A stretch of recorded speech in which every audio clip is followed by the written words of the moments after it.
What's up, guys? Welcome back to a brand new episode. I'm your host, Disco, and today we're going to continue on with our two-part series of talking about Senate majority scenarios. Now, last time we talked about Republican Senate majority scenarios. This time we're going to be talking about we're talking about Democrat Senate majority scenarios.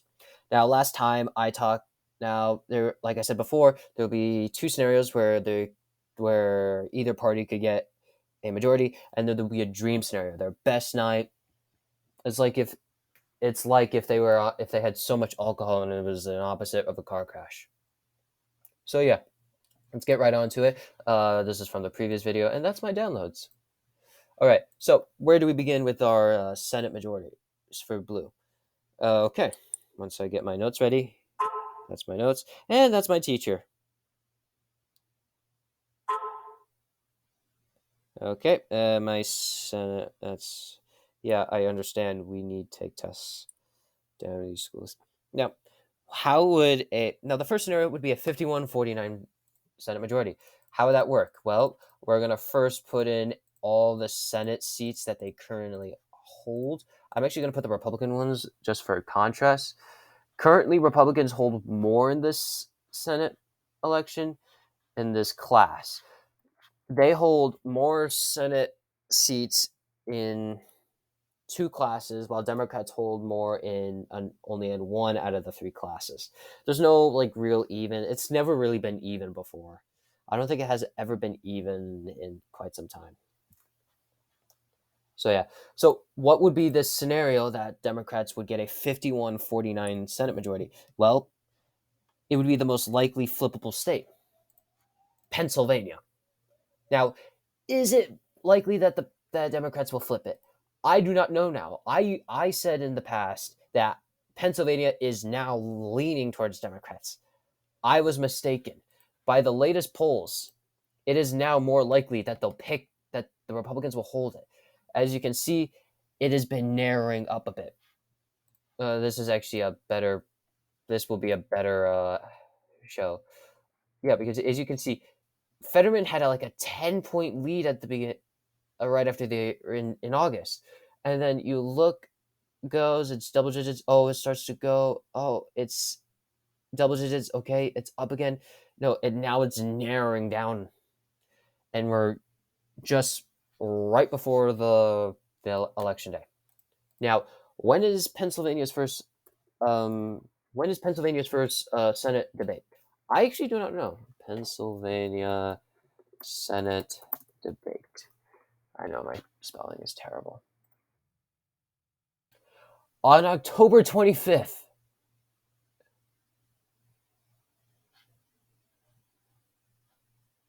Two weeks before the election. I mean, okay, I know I'm supposed to be unbiased here. I am unbiased, but I just got to say something. That is not a playbook that they should go off. No, that is, you don't, I mean, when you talk about presidential debates, when were the 2020 presidential debates? I understood we only had two instead of the three like we were supposed to, but that last one, when were the presidential debates?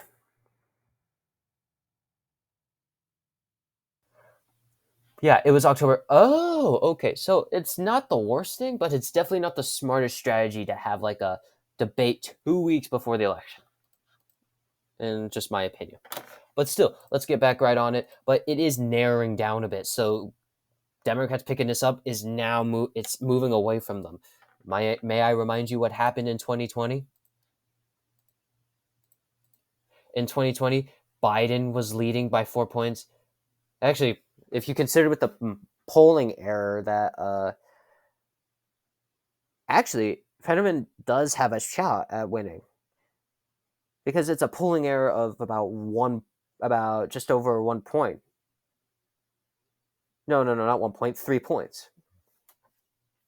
So that would put him at a pickup, but still, it could still narrow down. It's been showing to narrow down. So that's why I think in this scenario, it is more likely that they could flip it. But all in all, this is a tough idea. Now we'll move on to the second scenario. Now this does involve Pennsylvania being flipped, but one other state being flipped for the GOP. That's Georgia. As I stated in my previous video, Georgia is getting closer. Uh, it's probably the most flippable for Republicans due to its history and that it was just suddenly getting more purple.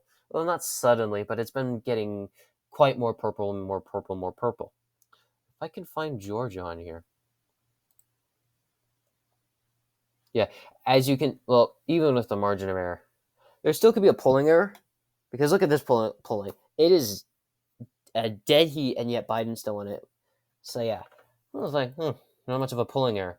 But if you look at the 2022 cycle for Warnock, he's only winning by 2.1%. Walker is only trailing. Walker winning is now a possibility. So that's just an idea. So yeah, Real Clear Politics actually has Georgia turning red. Do I think it will actually happen? I do not know. I would put it as a tilt Republican right now, but time will tell. Being like, when is Georgia's Senate debate? When is Georgia having, not George Washington's birthday, having a Senate debate? Because I know it was important. I know that's what turned like Purdue's and Warnock's race. No, not Purdue. Ossoff's race in their favor. I remember Ossoff.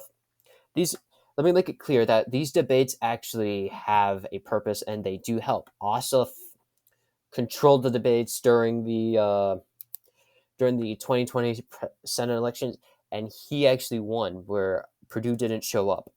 Loeffler did poorly on the debate, repeating herself, while Warnock was giving a bit more clear, not a politician type answer, but still not within like a usual person, not like a day-to-day person answer. And Loeffler was just deeply unpopular and had multiple ties to racists. Well, yeah.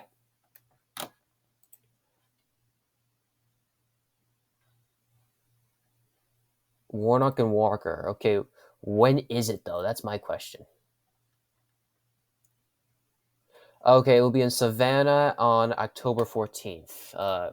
So within 12 days. So we're going to have debates. I know Texas already had their gubernatorial debate, but yeah, we're not talking about Texas. We're talking about Georgia. But yeah. In this scenario, Nevada and Arizona will hold. I do not know whether Nevada will actually hold. I think I should have probably had one where Nevada was red. But either way, this is a scenario that could come out. Now for the dream scenario. Now, per this video, I do not know whether this will actually be an independent. This will be actually going to Utah. I do not know whether McMullen will actually win it, but like I said, this is a dream scenario. McMullen would have to win, and Republicans would lose a seat. Democrats in this scenario, Democrats would win all of their seats that they hold currently. This would actually give Republicans this would be a proper majority, not a half and half majority. So in this scenario, let me fix this. Let me just make sure I'm getting my notes correct. Never took a picture of it. Wow, I'm an idiot. Now, Democrats would be picking up Pennsylvania and Wisconsin. They would pick up Ohio, North Carolina, and Florida. It'd be a 55-44-1 majority. I do not know whether McMullen would caucus with the Democratic Party. Some policies are similar, although within abortion, he could caucus with Republicans. Either way, I'm going to list as independent as an unknown. So yeah, this would be a dream scenario. Utah going independent, Democrats picking up Pennsylvania, Ohio, Wisconsin, North Carolina, and Florida. Is this likely? No. I can hear someone thinking like, oh, it is not likely. And then probably for someone on the other video, the part one where I said Republicans would get a dream scenario, I think like, is it possible? No. But yeah, back to the main point. This would be a dream scenario. Why? Ohio is shown to get more competitive. Wisconsin is sort of competitive. Ron Johnson is very unpopular. Pennsylvania, I've already said. North Carolina, give me 5 seconds. My deepest apologies. I had to sneeze. My deepest apologies. But yeah, back to where I was. North Carolina. Yes, the Carolinas are being hit by Ian. But yeah, North Carolina is getting more purple, so that's why I said it. And Florida and Marco Rubio is just not popular, and there are loads of issues. Ian, I don't know if Ian will become an issue, but I definitely know that there are issues in there that need to be addressed. So yeah, this is what I think, and based off my analysis of what could happen for Senate majorities on both red and blue. Thank you guys so much for watching. Please hit the like and subscribe button. Hit that bell for notifications, and I'll catch you up next time on the next video. See you later.